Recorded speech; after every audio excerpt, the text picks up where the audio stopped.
Dole, target na matulungan ang mga tsuper sa Baguio City na madagdagan ang kanilang kita sa gitna ng mataas na presyo ng petrolyo. Ito ay sa pamamagitan ng Tupad Tuloy Pasada Program. Si Angel Kim Pengosro sa sentro ng balita. Isa ang jeepney driver na si Kuya Marlon sa mga tumanggap ng cash assistance mula sa Department of Social Welfare and Development Cordillera noong unang linggo ng Mayo. Pero ang natanggap na 5,000 pesos na ayuda, hindi anya sapat dahil nananatiling mataas ang presyo ng krudo. Damot din, ma'am. Manuti na awat yun, sir. 5,000. Para bakin niya yung sapat di ay 5,000 pesos na yun. At pa ma'am.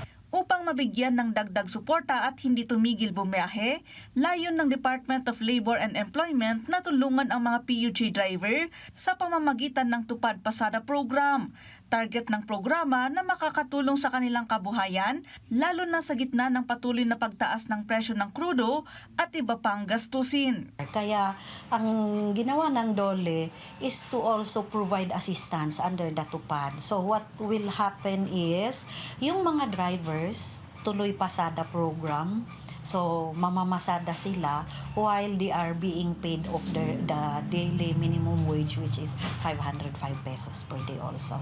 At ang kagandahan dito, hindi lang yung mga drivers ang covered dito, pwede rin yung mga mga dispatchers. Ayon sa DOLE, kinakailangan lamang na pumasada ang mga driver ng 6 na oras kada araw sa loob ng 15 araw upang matanggap nila ang sahod na katumbas ng minimum wage. Kabilang din sa maaaring makinabang sa programa ang mga dispatcher at iba pang manggagawa sa transport sector.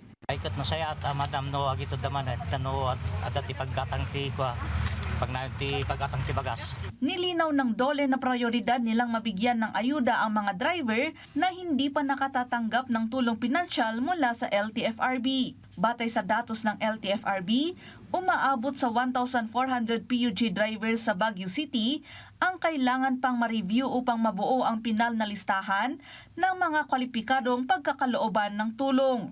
So we are hoping that we will accommodate all of those lists. So as soon as possible. Angel Kim Pengosro para sa Pambansang TV sa Bagong Pilipinas.